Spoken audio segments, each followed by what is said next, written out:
গল্পের শুরুতে একজন মহিলা এই তিনজনকে বলতে থাকে এই পুরো দুনিয়া তোমাদের তিনজনকে পপস্টার হিসেবে চিনে, কিন্তু তোমরা পপস্টারের থেকেও আরো অনেক বড় কিছু একটা হবে। তোমরা হবে ডেমন হান্টার্স। শত শত বছর ধরে এই ডেমনগুলো মানুষদের উপর অত্যাচার করে আসছে। ডেমনেরা মানুষদের রূহ চুরি করে ওইটার পাওয়ার তাদের রাজা গিমাকে দিয়ে দিত। পরে একদিন মানুষদেরকে বাঁচানোর জন্য তিনজন যোদ্ধা জন্ম নিয়েছিল। তাদের কণ্ঠের মধ্যে এই পরিমাণ পাওয়ার ছিল যে তারা এই কালো জাদু শক্তিগুলোকে শেষ করতে পারত। তারা সমস্ত কষ্টের মাঝেও তাদের অসাধারণ কণ্ঠ দিয়ে সাহস ও আশায় ভরপুর গান বা গীত গাইত। তাদের কণ্ঠের ওই গানগুলো শুনে মানুষদের আত্মা জেগে ওঠে এবং তারা সবাই একত্র হয়ে যায়। সেজন্য ডেমন হান্টার্সরা সব মানুষদের ভিতরে থাকা শক্তিগুলোকে একত্র করে এই পৃথিবীকে বাঁচানোর জন্য একটা শিল্ড তৈরি করে, যেটার নাম হলো হর্নমুন। জেনারেশন যেভাবে সামনে এগিয়ে যায় সেভাবেই প্রত্যেকটা জেনারেশনে এরকম তিনজনকে ডেমন হান্টার্স হিসেবে চুজ করা হয়, যারা ডেমনদের হাত থেকে এই পৃথিবীকে রক্ষা করার দায়িত্ব পালন করে। তাদের প্রত্যেকেরই প্রধান উদ্দেশ্য এটাই যে এমন একটা শক্তিশালী প্রতিবন্ধক বানানো যেটাকে ডেমনেরা ভেদ করে কোনোদিনও যেন পৃথিবীতে আক্রমণ করতে না পারে। আর এখন এই দায়িত্বটা তোমরা তিনজন পালন করবে। তোমাদের কণ্ঠের মাধ্যমে তোমাদের বিজয় লাভ করার প্রতিভা রয়েছে, আর তোমাদেরই গলার কণ্ঠের মাধ্যমে পৃথিবীর উপরে লাগানো হর্নমুনটা আরো শক্তিশালী হয়ে উঠবে। পরের দৃশ্যে আমরা একটা শোতে হাজার হাজার মানুষদেরকে হান্ট্রিক্স বলে চিৎকার করতে দেখি। হান্ট্রিক্স হলো একটি তিনজন সদস্যের কে-পপ গার্ল গ্রুপ। একজনের নাম হলো রুমি, আরেকজনের নাম হলো মীরা, আরেকজনের নাম হলো জয়ী। এরা তিনজন আজকে এখানে তাদের ফ্যানদের জন্য একটা গান পারফর্ম করবে। এজন্য সমস্ত দর্শকরা খুশিতে একদম পাগল হয়ে যাচ্ছিল। তখন আমরা ববি নামক এই লোকটাকে দেখি। সে রুমি, মীরা আর জয়ীকে ভিডিও কল করে বলে, তোমরা কোথায়? এখানে অনুষ্ঠান শুরু হয়ে গিয়েছে। 50,000 দর্শকেরা তোমাদের জন্য এখানে অপেক্ষা করছে। তোমরা এখনো এখানে উপস্থিত হওনি কেন? তোমরা এত দেরি কিভাবে করতে পারো? অনুষ্ঠানে পৌঁছাতে দেরি হয়ে গিয়েছে এটা শুনে তারা অবাক হয়ে যায়, আর প্লেনের জানালার বাহিরে তাকিয়ে দেখে যেখানে অনুষ্ঠান হচ্ছে প্লেন ওইখানে না যেয়ে অন্যদিকে যাচ্ছে। এটা দেখে তারা বুঝতে পারে যে এই প্লেনটা যারা চালাচ্ছে তারা আসলে মানুষ নয়, তারা ডেমন। রুমি এখানে এসে বলে, নাটক করা বন্ধ করো, আমরা তোমাদের আসল সত্যিটা জেনে গিয়েছি। ডেমনদের সাথে এই তিনজনের একটা ফাইট শুরু হয়ে যায়। তারা তিনজন যেহেতু পপ স্টার, সেজন্য তারা একটা পপ সং গাইতে গাইতে এই ডেমনগুলোর সাথে ফাইট করতে থাকে।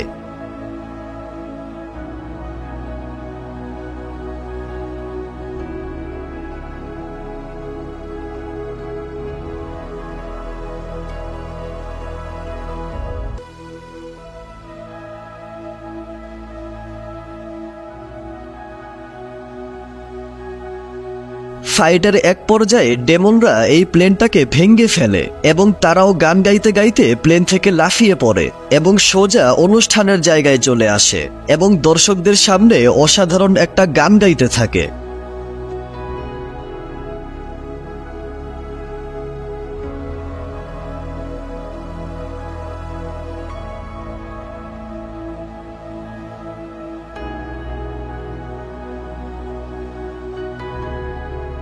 তাদের এই অসাধারণ গানের কারণে হর্নমুন নামক ওই শিল্ড আরো শক্তিশালী হয়ে যায়।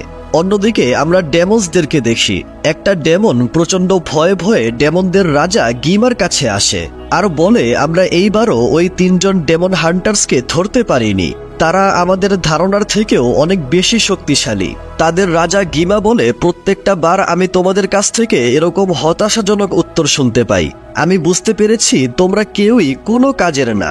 এটা বলে সে এই ডেমনকে মেরে ফেলে আর রাগান্বিত হয়ে বকা দিয়ে সবাইকে বলতে থাকে, তোমরা কেউই কোনো কাজের না, কেউ একটা কাজও ঠিকমতো করতে পারো না। তোমরা কেউই এই কথা বুঝতে পারছো না, যদি ওই ডেমন হান্টাররা হর্নমুন নামক ওই শিল্ডকে তাদের গানের মাধ্যমে গোল্ডেন শিল্ডে পরিবর্তন করে দেয় তাহলে আমরা আর কোনোদিনও পৃথিবীতে যেতে পারবো না। আশেপাশে উপস্থিত সমস্ত ডেমনেরা অনেক ভয় পেতে থাকে। তখন সেখানে একটা ছেলে তার অসাধারণ কণ্ঠে সুন্দর একটা গান গাইতে গাইতে সেখানে চলে আসে। তাদের রাজা গিমা বলে, এত সিরিয়াস একটা মোমেন্টে তুমি এভাবে গান গেয়ে মজা করছো কেন? ছেলেটার নাম হচ্ছে জিনু। জিনু বলে, আমি মজা করছি না, আমি আপনাকে সাহায্য করতে এসেছি। আমাদেরকে নতুনভাবে একটা প্ল্যান করতে হবে। আমরা ওই 3টা মেয়ের সাথে এমনভাবে যুদ্ধ করব যেটা তারা কোনোদিনও কল্পনাও করেনি। তারা যেটার মাধ্যমে হরমোনকে আরো শক্তিশালী করছে, আমরা ওই মাধ্যমটাকেই শেষ করে দিব। আমরা সবাই একটা বয় ব্যান্ড হয়ে হান্ট্রিক্সের সমস্ত ভক্তদেরকে আমাদের পক্ষে নিয়ে আসব। এটা বলে তারা নিজেদেরকে এরকম সুন্দর ছেলেদের রূপে পরিবর্তন করে ফেলে। গিমা বলে, আমি তোমাকে অনেক ভালোভাবে চিনি। বিগত 400 বছরে তুমি এমন কোনো কাজ করনি যেই কাজে তোমার কোনো লাভ নেই। তুমি আমাকে সরাসরি বলো তুমি কি চাও। জিনু বলে, তুমি আমার অতীতের যতগুলো স্মৃতি রয়েছে সেই সমস্ত স্মৃতিগুলোকে আমার ভিতর থেকে চিরতরে শেষ করে দাও। এই কথা বলার পরে এখান থেকে দৃশ্য পরিবর্তন হয়। এরা 3জন একসাথে কথা বলছিল যে আজকে গানটা গাওয়ার সময় আমি হরমোনে হালকা হালকা গোল্ডেন কালার লক্ষ্য করেছি। তার মানে আমাদের গান গাওয়ার কারণে হরমোন আরো শক্তিশালী হয়ে যাচ্ছে এবং গোল্ডেন রূপে পরিবর্তন হচ্ছে। অর্থাৎ আমাদের নতুন গানটাকে এখনই রিলিজ করতে হবে, এটাই সঠিক সময়। তারপর ববি নামক এই লোকটা তাদেরকে বলে, আজকের অনুষ্ঠানটাও অসাধারণ ছিল, তোমাদের গানের ভিউজ আর পপুলারিটি বেড়েই যাচ্ছে, তোমরা সবার টপে রয়েছো।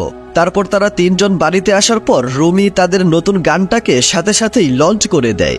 এরা 2জন যখন একটু রিল্যাক্স করার চেষ্টা করে তখন রুমি তাদের নতুন কস্টিউমটা পরে সেখানে চলে আসে। মীরা আর জয়ী বুঝতে পারে রুমি তাদের নতুন গানটা লঞ্চ করে দিয়েছে।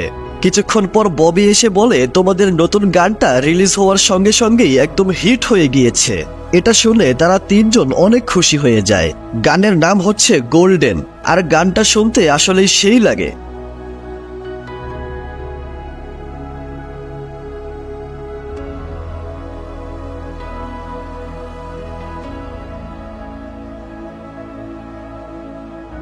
যাই হোক, একটা ইন্টারভিউতে তারা 3জন বলে আজকে রাতে আমাদের অসাধারণ গানের একটা লাইভ পারফরমেন্স হবে। তারপর তারা আজকে রাতের লাইভ পারফরমেন্সের জন্য প্রস্তুতি গ্রহণ করতে শুরু করে। তখন আমরা দেখি ডেমনদের শরীরে যেরকম একটা দাগ বা চিহ্ন থাকে, রুমির শরীরেও ওই রকমই একটা চিহ্ন রয়েছে। এই ডেমনদের চিহ্নর বিষয়ে আমরা একটু পরে জানতে পারবো। যাই হোক, তারা যখন রাতের লাইভ শোর প্র্যাকটিস করছিল তখন রুমির গলায় একটা প্রবলেম হয়, যার কারণে সে ভালোভাবে গান গাইতে পারছিল না।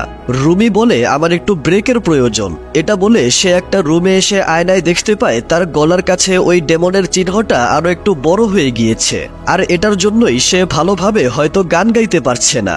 সে খুবই চিন্তিত হয়ে দৌড়ে বাড়ির দিকে আসতে থাকে। আমরা জানতে পারি রুমির শরীরে এরকম ডেমনের চিহ্ন থাকার কারণ হলো রুমির বাবা একজন ডেমন ছিল আর রুমির মা একজন হান্টার ছিলেন। রুমি যখন অনেক ছোট ছিল তখনই তার মা মারা যায়। তারপর থেকে সেলিন নামক একজন মহিলা তাকে বড় করে তোলে। সেলিন ছোটবেলায় রুমিকে বলেছিল, তোমার শরীরের এই ডেমনের চিহ্নগুলো থাকলেও তুমি ওদের মতো না, তুমি একদম তোমার মায়ের মতো। যখন হরমোন সর্বোচ্চ লেভেলের শক্তিশালী হয়ে যাবে তখন সমস্ত ডেমনরা এই পৃথিবী থেকে শেষ হয়ে যাবে, আর এটার সাথে তোমার এই ডেমনের চিহ্নগুলোও শেষ হয়ে যাবে।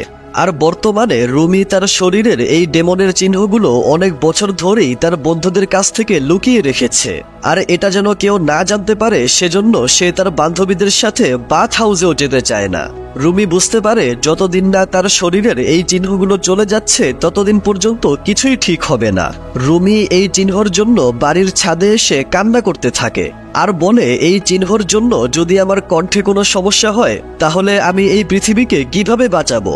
সফলতার এত কাছে এসে এইসব কিছু কেন হচ্ছে? এগুলো বলে সে যখন মাটিতে একটা ঘুষি মারে তখন সে হরমোনের উপর একটা লাল আলোর আভা দেখতে পায়। এটা দেখে সে ভয় পেয়ে তাড়াতাড়ি নিচে চলে আসে। রুমির 2জন বান্ধবী মীরা আর জয়ীও বুঝতে পারে আজকে রুমির মন খারাপ, তাই তারা তাকে সান্ত্বনা দিতে থাকে আর বলে, আজকে যেই লাইভ শো হওয়ার কথা ছিল সেটা আমরা অন্য কোনো একদিন প্ল্যান করব, আর লাইভ শো দেখার জন্য যেই 10,000 দর্শক এসেছে তাদেরকে ববি হ্যান্ডেল করে নিবে। রুমি বলে, কিন্তু আমার মনে হয় না আমি লাইভ শো করতে পারবো, কারণ আমার ভয়েস তেমন একটা ঠিক নেই। মীরা বলে, তাহলে তুমি সময়ের আগে গানটা রিলিজ করলে কেন? রুমি বলে, কারণ আমরা বিজয়ের অনেক কাছে রয়েছি আর এটা আমাদের জন্য অনেক গুরুত্বপূর্ণ। তার বান্ধবীরা বলে, তুমি চিন্তা করো না, আমরা কিছু একটা অবশ্যই করে নেব, আর তুমি যেহেতু এখন গান গাইতে পারবে না তাই আমরা এই শোটা ক্যান্সেল করে দিব। রুমি বলে, আমরা এটা ক্যান্সেল করতে পারবো না, এই শোটা সফলভাবে শেষ করতে পারলেই হনমুন এই পুরো বছরের জন্য শক্তিশালী হতে পারবে।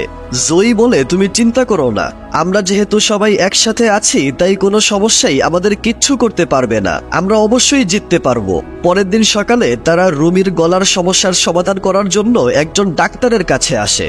ডাক্তার সাহেব এভাবে রুমির গলায় কি সমস্যা রয়েছে সেটা খোঁজার চেষ্টা করে। কিছুক্ষণ পর ডাক্তারের সাথে অনেক হাস্যকর সময় কাটানোর পর ডাক্তার তাদেরকে একটা ঔষধ দিয়ে দেয়। তারা ঔষধ নিয়ে বাহিরে আসলে সামনে থেকে এই ছেলেদেরকে আসতে দেখে, আর ছেলেগুলোর দিকে কেমনে তাকায় থাকে দেখেন। ছেলেটা যখন এখান দিয়ে যাচ্ছিল তখন রুমির সাথে হালকা একটু ধাক্কা লাগে। তো রুমি যখন পড়ে গিয়েছিল তখন স্বাভাবিকভাবেই একটা ছেলে তাকে হাত দিয়ে ওঠাতে সাহায্য করবে, কিন্তু আমাদের জিনু এটা না করে নিজের কাঁধ পরিষ্কার করে বলে একটু সাবধানে হাঁটাচলা করো, এটা বলে তারা চলে যায়। এত হ্যান্ডসাম একটা ছেলের তাদের মতো বিউটিফুল মেয়েদের সাথে এরকম ব্যবহার করার জন্য তারা মুখ ফুলিয়ে বলতে থাকে ছেলেগুলো একটুও কিউট না, ওদের চেহারাগুলো একদম বান্দরের মতো। তখন তারা একটা মিউজিকের শব্দ শুনতে পায়, আর এখানে এসে দেখে ওই ছেলেগুলো একটা গান গাইতে শুরু করেছে এবং তাদের গান শুনে আশেপাশের সবাই অনেক পছন্দ করছে। এরা তিনজন বুঝতে পারে যে এই ছেলেদের একটা বয় ব্র্যান্ড রয়েছে। যাই হোক, এরা তিনজন এই ছেলেদের গলায় আর হাতে এরকম চিহ্ন দেখে বুঝতে পারে যে এরা আসলে মানুষ নয়, এরা আসলে ডেমন। তাদের এই অসাধারণ গানটা শেষ হলে তারা বলে, আপনাদের সাথে খুব শীঘ্রই দেখা হবে, আমাদের নাম হচ্ছে সাজা বয়েস। এটা বলে তারা অদৃশ্য হয়ে যায়। এরা তিনজন ভাবতে থাকে এই ডেমন বয় ব্যান্ডের এখানে এসে এরকম নাচ গান করার কারণ কি। তারা এই ডেমনদের সাথে লড়াই করার প্রস্তুতি গ্রহণ করতে থাকে এবং একটা সুযোগ বুঝে তাদের উপর আক্রমণ করার জন্য তাদের পিছু করতে করতে একটা ছেলেদের বাথ হাউসে চলে আসে। তখন সেখানে অনেকগুলো পানির ডেমন চলে আসে এবং এই তিনজনের সাথে পানির ডেমনদের একটা ফাইট শুরু হয়ে যায়, আর রুমি জিনুর উপর আক্রমণের জন্য এগিয়ে যায়। ফাইটের সময় জিনু রুমির হাতে এখানে ডেমনদের একটা চিহ্ন দেখতে পায় আর অবাক হয়ে বলে, তার মানে তুমি অর্ধেক মানুষের মতো আর অর্ধেক ডেমনদের মতো। তখন সেখানে তার বান্ধবীরা চলে আসে। রুমি তাদের কাছ থেকে এই চিহ্নটা লুকানোর চেষ্টা করে। সেই সময় জিনু রুমির হাতের এই ডেমনের চিহ্নটা লুকাতে তাকে সাহায্য করে। এই যুদ্ধটা শেষ হওয়ার পর তারা যখন এখান থেকে বাহিরে আসে তখন আমরা দেখি একটা ডেমন এই বাথ হাউসে একজন বৃদ্ধ লোকের রুহ চুরি করে নেয়। অন্যদিকে জিনু যখন রাস্তা দিয়ে হাঁটছিল তখন হঠাৎ করে সে ডেমনদের দুনিয়ায় চলে আসে। তাদের রাজা গিমা জিনুর গানের প্রশংসা করে বলে, আমার এটা দেখে আশ্চর্য লাগছে যে তোমার প্ল্যানটা কাজ করছে। জিনু বলে, এটা তো শুধুমাত্র শুরু হয়েছে, তুমি আমাকে তাড়াতাড়ি আবারও পৃথিবীতে পাঠাও যাতে আমি তোমার সুখবরের ব্যবস্থা করতে পারি। গিমা বলে, ওই তিনটা ডেমন হান্টারের মধ্যে একটা মেয়ের শরীরে আমার কিছু চিহ্ন রয়েছে, কিন্তু আমি কখনোই তার উপর নিজের কন্ট্রোল করতে পারবো না। জিনু বলে, এটা তো অনেক ভালো কথা, কারণ যার শরীরে আপনার চিহ্ন রয়েছে সে অবশ্যই অনেক আনকমফোর্টেবল ফিল করে, তাই আমি তাকে খুঁজে বের করে তার এই দুর্বলতার মাধ্যমেই তাকে হারিয়ে দেব। এটা শুনে গিমা খুশি হয়ে যায়। অন্যদিকে আমরা দেখি এরা তিনজন এখান থেকে সামনে তাকিয়ে হনমুনের উপর অনেক লাল চিহ্ন বা ক্ষতির চিহ্ন দেখতে পায় আর অবাক হয়ে ভাবতে থাকে হনমুনের এত ক্ষতি কিভাবে হলো, এটা তো অনেক দুর্বল হয়ে গিয়েছে। হনমুনের এত খারাপ অবস্থা আমরা এর আগে কখনো দেখিনি। তার মানে গিমা জেনে গিয়েছে যে আমরা হনমুনকে গোল্ডেন করার চেষ্টা করছি, সেজন্য সে এটা আটকানোর জন্য ওই ছেলেদেরকে পৃথিবীতে পাঠিয়ে দিয়েছে। জয়ী বলে, তুমি চিন্তা করো না, ওই ছেলেদের গানগুলো কেউই মনে রাখবে না। এটা বলার সাথে সাথেই সেখানে ববি চলে আসে আর বলে, ওই ছেলেগুলো আমাদের বিজনেস বন্ধ করে ছাড়বে। ওই ছেলেদের যে একটা টিম রয়েছে সাজা বয়, সেটা পৃথিবীতে অনেক ব্যাপক গতিতে জনপ্রিয়তা অর্জন করছে। পৃথিবীর সব মানুষেরা শুধু তাদের গান শুনছে আর সেটার উপর রিলস বানিয়ে বেড়াচ্ছে। আমাদের কিছু একটা করতেই হবে। তখন রুমি হনমনের এই খারাপ অবস্থা দেখে চিন্তা করে বলে, আমাদেরকে এখন এই পৃথিবীর জন্য আর আমাদের ফ্যান্সদের জন্য আমাদের এই যুদ্ধটা করতেই হবে। আমাদের খুবই ধামাকাদার একটা শো করতে হবে। আমাদের এমনভাবে পারফর্ম করতে হবে যাতে মানুষেরা সাজা বয়কে ভুলে সম্পূর্ণ আমাদের দিকে অ্যাটেনশন দেয়। আমরা এমন একটা গান লিখব যেই গানে আমরা সাজা বয়কে ইচ্ছা মতো রোস্ট করব আর ডেমনরা যেখান থেকে এসেছে তাদেরকে সেখানেই পাঠিয়ে দিব। এই কথোপকথন শেষ হওয়ার পর রুমি যখন তার রুমে আসে তখন সে বারান্দায় 3 চোখওয়ালা একটা পাখিকে দেখতে পায়। যার মাথায় একটা ছোট্ট টুপি ছিল।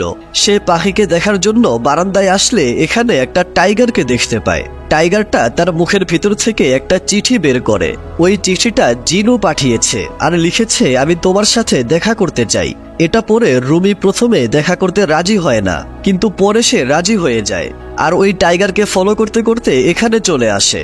আর সামনে জিনুকে দাঁড়িয়ে থাকতে দেখে তার উপর আক্রমণ করে, কিন্তু এটা শুধুমাত্র একটা পুতুল ছিল। সেই সময় আসল জিনু আসলে রুমি তার উপরেও আক্রমণ করতে শুরু করে। জিনু বলে, আমি শুধু তোমার শরীরের ওই ডেমনদের দাগের বিষয়ে কথা বলতে এসেছি। আমি চাইলে তোমার বন্ধুদেরকে এই কথাটা বলতে পারতাম, কিন্তু বলিনি, কারণ আমি জানি তারা এই কথা জানে না। আর আমি এখন শিওর হয়ে গিয়েছি তুমি অর্ধেক মানুষ আর অর্ধেক ডেমন, যে পৃথিবীতে একদম স্বাধীনভাবে ঘুরে বেড়াচ্ছে। রুমি বলে, আমি কোনো ডেমন না, আমি শুধু একজন হান্টার। জিনু বলে, তাহলে তোমার শরীরে এই চিহ্নগুলো আসলো কিভাবে?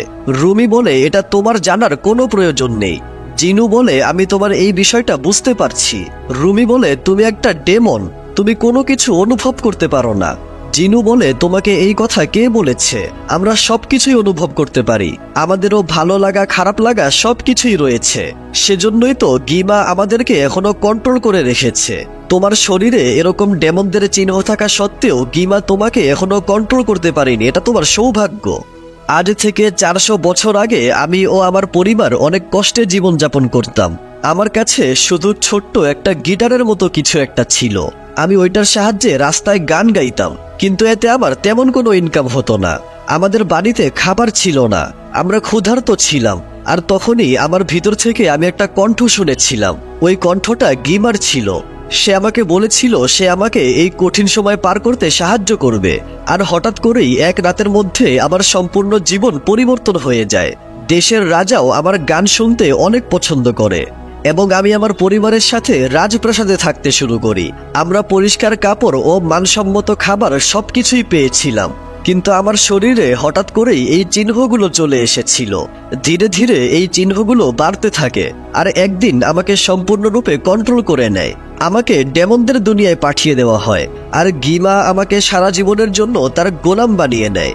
আমার পরিবার আবারও রাস্তায় চলে আসে আর আমাকে ছাড়া তাদের অবস্থা আগের থেকেও আরো বেশি খারাপ হয়ে যায়। আর তখন থেকে আমি সবসময় তাদের চিৎকার ও কান্না করার শব্দ শুনতে পাই। এটা সবসময় আমাকে আমার ব্যর্থতার কথা স্মরণ করিয়ে দেয়। আর তুমিও কখনো তোমার এই ডেমনের চিহ্নগুলো থেকে পালাতে পারবে না। এটা শুনে রুমি তার উপর রাগান্বিত হয়ে যায়। জিনু বলে, আমিও প্রথমে তোমার মতো কিচ্ছু বিশ্বাস করিনি, তবে তোমার যখন এই সত্যিটা একসেপ্ট করার মাইন্ডসেট হবে তখন তুমি আমার সাথে যোগাযোগ কইরো। এটা বলে সে চলে যায়। রুমি আবারও তার বাড়িতে ফিরে আসে এবং তাদের পরবর্তী গানের উপর সমস্ত এনার্জি দিয়ে কাজ করতে শুরু করে। একদিন রুমি যখন নিজের রুমে বসেছিল তখন সেখানে মীরা আসে আর বলে, আমি তোমার সাথে কিছু কথা বলতে চাই। আমি মানুষদের চেহারা দেখে তাদের মনের খবর বুঝে ফেলতে পারি, আর ইদানিং আমার মনে হচ্ছে তুমি আমাদের কাছ থেকে কিছু লুকাচ্ছ। যদি কিছু হয়ে থাকে তাহলে আমাকে বলো। রুমি বলে, না, কিচ্ছু হয়নি, সবকিছু একদম ঠিক আছে। তখন রুমি জিনুকে একটা চিঠি পাঠিয়ে বলে, আমি তোমার সাথে দেখা করতে চাই। তারা একসাথে দেখা করলে রুমি বলে, আমার কাছে একটা উপায় আছে যেটার মাধ্যমে তুমি তোমার এই ডেমন হওয়ার সমস্যা থেকে মুক্তি পেতে পারবে। জিনু বলে, সেটা কি? রুমি বলে, সেটা হলো আমাদের কিছুদিন পরে যেই আইডল অ্যাওয়ার্ডস নামে একটা শো আসছে, ওই অনুষ্ঠান যেন সফল হয় এতে আমাদেরকে সাহায্য করতে হবে। কারণ ওই অনুষ্ঠানটা সফলভাবে হয়ে গেলে হরমোন সম্পূর্ণভাবে সিল হয়ে যাবে আর তখন তুমি একেবারে মুক্ত হয়ে যাবে। সমস্ত ডেমনরা এই পৃথিবী থেকে শেষ হয়ে যাবে আর আমার শরীরের এই চিহ্নগুলোও দূর হয়ে যাবে। আর এই সবকিছু হয়ে যাওয়ার পর তুমি এখানে চলে এসো, ডেমনদের দুনিয়া থেকে অনেক দূরে। এখানে তোমার ওই আওয়াজগুলো সবসময় কানে বাজবে না। জিনু বলে, তোমার এরকম কেন মনে হয় যে হরমোন সিল হয়ে গেলে আমরা ঠিক হয়ে যাব?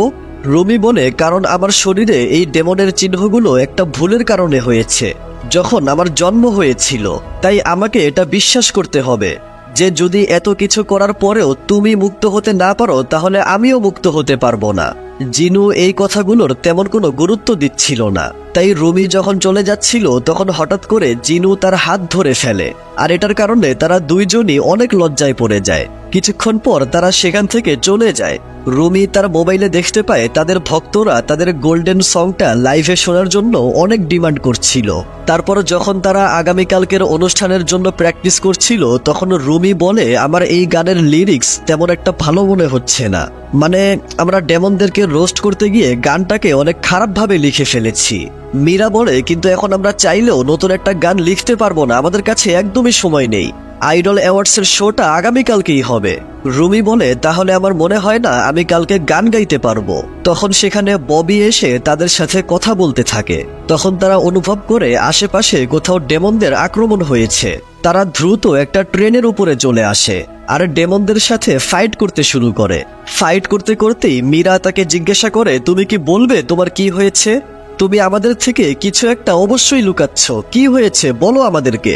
এই কথা নিয়ে তারা দুইজন ঝগড়া করতে শুরু করে। তখন ট্রেনটা টানেল থেকে বের হলে তারা সামনে অনেক বেশি পরিমাণে ডেমনদেরকে দেখতে পায়, কিন্তু রুমি কিছু একটা চিন্তা করে ওই ডেমনদের সাথে লড়াই করতে পারছিল না।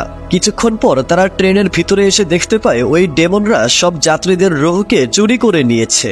তারা মন খারাপ করে ট্রেন থেকে নেমে মীরা রুমিকে বলে, তোমার এই গানটা পছন্দ কিনা এটা এখন ভাবার সময় নেই, আমাদের পৃথিবীকে বাঁচানোর জন্য এই গানটা গাইতেই হবে। জয়ী বলে, তোমার গলার কণ্ঠ ছাড়া আমরা কোনোভাবেই এই যুদ্ধটা জিততে পারবো না। এটা শুনে রুমি তাদেরকে ওয়াদা করে যে আমি এই যুদ্ধটা অবশ্যই জিতবো। তারপর রুমি আবারও জিনুর সাথে দেখা করে আর বলে, তুমি কি সিদ্ধান্ত নিয়েছো? তুমি কি আগামীকালকে আমাদেরকে সাপোর্ট করবে? জিনু বলে, তোমার পরিকল্পনার সাথে আমি তোমাকে সাহায্য করতে চাই, কিন্তু আমার মনে হয় না আমি কিছু করতে পারবো। রুমি বলে, আমি আমার সারা জীবন আমার শরীরের এই চিহ্নগুলোর কথা সবার কাছ থেকে লুকিয়ে রেখেছি। আমি সত্যি থেকে দূরে পালানোর চেষ্টা করেছি, আর আমি যতই দূরে পালিয়ে গিয়েছি ততই আমার নিজের উপর লজ্জা হচ্ছিল। এটা ধীরে ধীরে আমার সবচেয়ে মূল্যবান জিনিসটাকে শেষ করে দিচ্ছে, আমার ভয়েস। কিন্তু যখন থেকে আমি তোমার সঙ্গে দেখা করেছি, আমি যখনই তোমার সাথে কথা বলি তখনই কিভাবে জানি আমি বুঝতেই পারি না আমার ভয়েসটা কিভাবে যেন ঠিক হয়ে যাচ্ছে। রুমি আর জিনু এখানে একসাথে আরো একটা গান গাইতে শুরু করে। এই গানটা শেষ হলে তাদের দুইজনেরই অনেক ভালো লাগে। জিনু বলে, আগামীকালকে আমি তোমার সাথে থাকব, আর তুমি যেন জিতে যাও এটার জন্য আমি সর্বোচ্চ চেষ্টা করব। এটা শুনে রুমি খুশি হয়ে সেখান থেকে চলে যায়। তখন জিনু হঠাৎ করে ডেমনদের দুনিয়ায় চলে আসে। গিমা তাকে বলে, তোমার কি মনে হয় তুমি ওই মেয়েটার সাথে যেই পরিকল্পনা করেছো এতে তুমি মুক্ত হতে পারবে? তুমি এটা ভুলে যেও না, তোমার কানে তোমার পরিবারের যেই চিৎকার আর কান্নার শব্দ ভাসে ওইটা আমি চাইলে আরো দ্বিগুণ বাড়িয়ে দিতে পারি। গিমা জিনুর মাথায় তার পরিবারের কথা স্মরণ করিয়ে দেয়। এতে জিনু অনেক অস্বস্তি ফিল করতে থাকে। গিমা বলে, তুমি তোমার এই বাস্তবতা থেকে কখনোই পালিয়ে যেতে পারবে না। অন্যদিকে রুমি তার বাড়িতে ফিরে আসে। পরের দৃশ্যে রুমি যখন তার বান্ধবীদের সঙ্গে বসেছিল তখন তার বান্ধবীরাও বলে, আজকে আমরা ডেমনদের রোস্ট করা নিয়ে যেই গান বানিয়েছি ওইটা আসলেই সুন্দর হয়নি, এই গানটা আমাদেরই পছন্দ হয়নি, তাহলে আমাদের ভক্তদের কিভাবে পছন্দ হবে? রুমি বলে, আমরা আগামীকালকে আমাদের গোল্ডেন যেই গান রয়েছে ওই গানটা গাইব, কারণ আমরা তিনজন একসাথে মিলে শেষবার যেই গানটা বানিয়েছিলাম যেটা অসাধারণ হয়েছে সেটা এই গানটাই। এই কথায় সবাই সম্মতি জানায় এবং আগামীকালকের অনুষ্ঠানের জন্য অনেক এক্সাইটেড হয়ে যায়। পরের দৃশ্যে আমরা দেখি অনুষ্ঠান যখন শুরু হয় তখন একটা লোক বলে, একদিকে রয়েছে হান্ট্রিক্স যারা বিগত 5 বছর ধরে একটানা ইন্টারন্যাশনাল আইডল অ্যাওয়ার্ডসের পুরস্কার জিতেছে, আর আরেকদিকে রয়েছে সাজা বয়েস যারা সম্প্রতি এসে তাদের গানের মাধ্যমে দর্শকদের মন জয় করে নিয়েছে। আজকের এই প্রতিযোগিতায় যাদের গান দর্শকদের সবচেয়ে বেশি পছন্দ হবে তারাই জিততে পারবে। তারপর শো শুরু হলে প্রথমে হান্ট্রিক্স স্টেজে এসে গান গাইতে শুরু করে।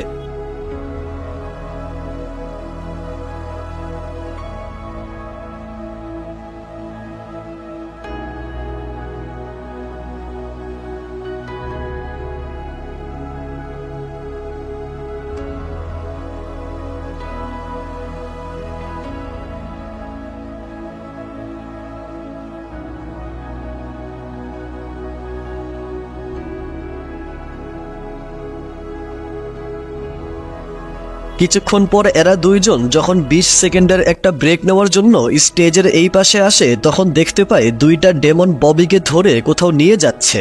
তারা যখন দৌড়ে সেখানে যায় তখন দেখতে পায় এটা ডেমনদের একটা পরিকল্পনা ছিল। এদিকে রুমি যখন গান গাচ্ছিল তখন হঠাৎ করে সব লাইট বন্ধ হয়ে যায়, আর হঠাৎ করে ওই গানটা বাজতে শুরু করে যেটা তারা ডেমনদেরকে রোস্ট করে বানিয়েছিল। এই গানটা শুনে রুমি অবাক হয়ে যায়। মীরা আর জয়ী এসে স্টেজে রুমির সাথে অনেক খারাপ ব্যবহার করতে শুরু করে। তারা রুমির শরীরে যেই ডেমনদের চিহ্ন রয়েছে সেটা সবাইকে দেখিয়ে দেয় আর বলে, তুমি কোনো মানুষ না, তুমি একটা শয়তান, তোমার এই পৃথিবীতে জন্ম নেওয়াটাই একটা ভুল ছিল। এইসব দেখে রুমি অনেক কষ্ট পায় এবং জোরে একটা চিৎকার করে। তার চিৎকারের কারণে সেখানে সব লাইটগুলো ভেঙে যায়। আসলে এতক্ষণ মীরা আর জয়ী সেজে দুইটা ডেমন রুমির সাথে এগুলো করেছে, আর আসল মীরা আর জয়ী এখানে এসে রুমির শরীরে এইসব চিহ্ন দেখে অবাক হয়ে যায় আর রুমিকে দেখে ভয় পেতে থাকে। তারা বলে, তুমি এই চিহ্নর কথা আমাদের কাছ থেকে এত বছর ধরে লুকিয়ে রেখেছিলে। রুমি বলে, আজকে এই চিহ্নগুলো চলে যাওয়ার কথা ছিল, আমি জিনুর সাথে কথা বলেছিলাম, আমরা একসাথে মিলে একটা প্ল্যান বানিয়েছিলাম। তারা বলে, তার মানে তুমি ডেমনদের সাথে মিলে কাজ করছো? রুমি বলে, না, আমি শুধু তাকে ব্যবহার করেছিলাম, আমি নিজেকে আর সবকিছুকে ঠিক করার চেষ্টা করছিলাম যাতে আমরা একসঙ্গে থাকতে পারি আর আমাদের কাজ করতে পারি। তারা বলে, আমরা একসাথে কিভাবে থাকতে পারি? তুমি আমাদের কাছ থেকে এত বড় একটা কথা লুকিয়ে রেখেছিলে। তারা রুমির কোনো কথাই বিশ্বাস করছিল না। রুমি রাগ করে বলে, তোমরা আমার সাথে এমনটা কেন করছো?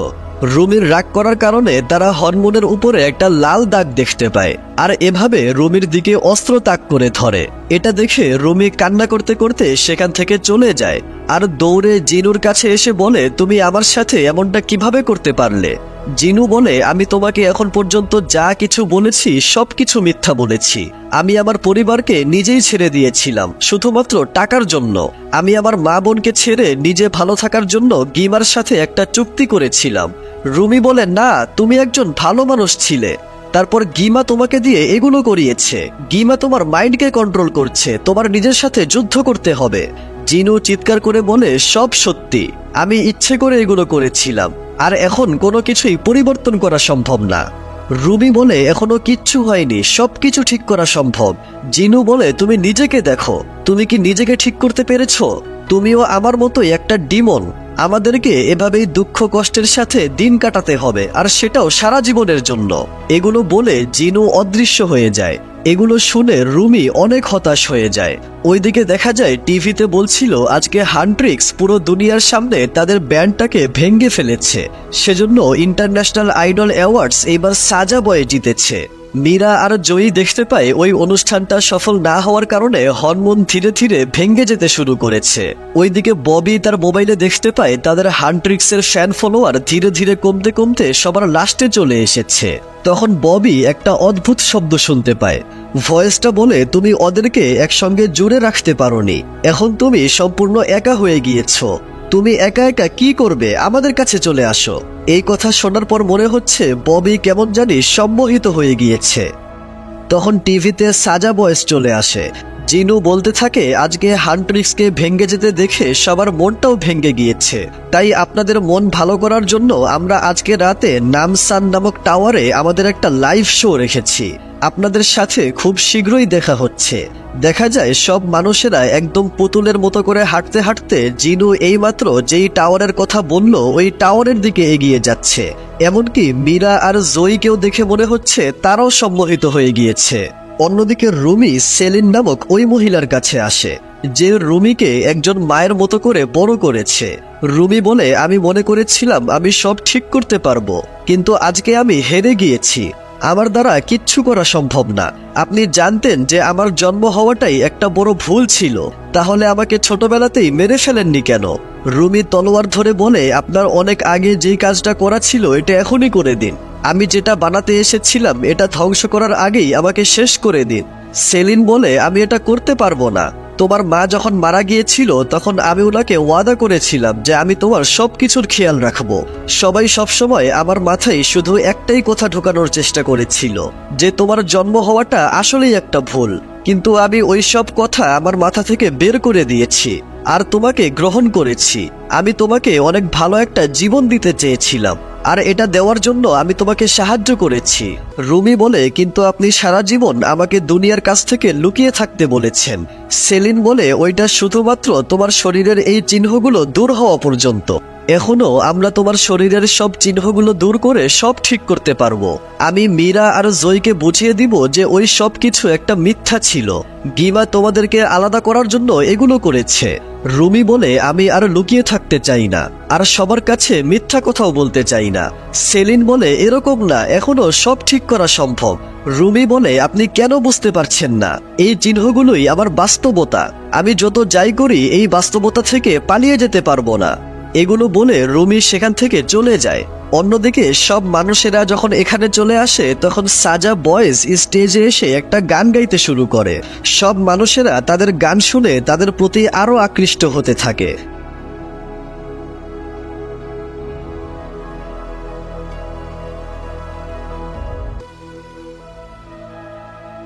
তাদের গানটা যখন শেষ পর্যায়ে চলে যায় তখন সেখানে রুমি চলে আসে। গিমা বলে, তুমি এই অবস্থায়ও এখানে চলে এসেছো? তুমি এখানে এসে কি করবে? তুমি কখনোই দুনিয়াকে পরিবর্তন করতে পারবে না। তুমি নিজেকে দেখো, তুমি তো নিজেকেই পরিবর্তন করতে পারোনি। আর এখন সবাই জেনে গিয়েছে যে তুমি একটা ডেমন, আর এখন হরমোনও ভেঙে গিয়েছে, তুমি কিচ্ছু করতে পারবে না। রুমি বলে, হ্যাঁ আমি সবকিছুই জানি, আর সেজন্যই এখন আমরা নতুন একটা হরমোন বানাবো। আমরা হচ্ছি হান্টার্স, আমরা আমাদের ভয়েসের মাধ্যমে ডেমনদেরকে শেষ করি। এটা বলে রুমি এখানে তারা নতুন একটা গান গাইতে শুরু করে। এই গানে সে বলছিল, আমি আমার শরীরের এই চিহ্নর কারণে নিজেকে সবসময় লুকিয়ে রাখতাম। এটা আমার একটা দুর্বলতা ছিল, কিন্তু আমি এটাকে আর লুকিয়ে রাখতে পারবো না। রুমির এই গানটা শুনে তার দুইজন বান্ধবীর সম্মোহন ভেঙে যায় এবং তারাও রুমির সাথে মিলে এই গানটা কন্টিনিউ করতে থাকে। তাদের এই গানটা বন্ধ করার জন্য গিমা অনেকগুলো ডেমনদেরকে তাদের উপর আক্রমণ করার জন্য পাঠিয়ে দেয়। তারা ডেমনদের সাথে ফাইট করতে করতেই গান গাইতে থাকে এবং তাদের এই গানটা শুনে সকল মানুষের ভিতর থেকে একটা উজ্জ্বল আলো বের হতে শুরু করে। সবাই ধীরে ধীরে আবারও নর্মাল হতে থাকে।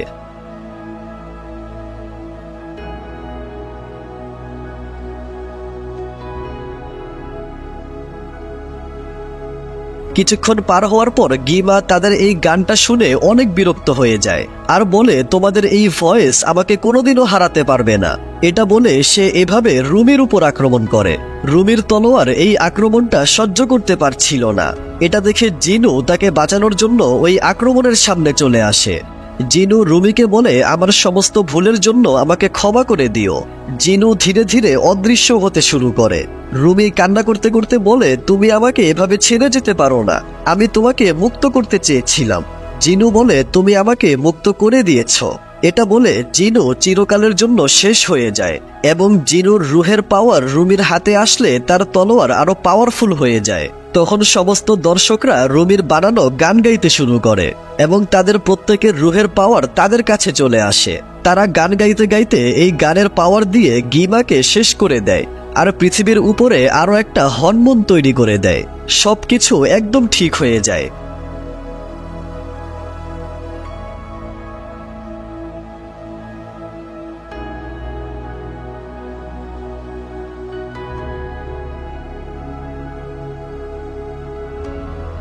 পরের দৃশ্যে আমরা দেখি তারা তিন বান্ধবী একসাথে মিলে বাথ হাউসে রিল্যাক্স করছিল।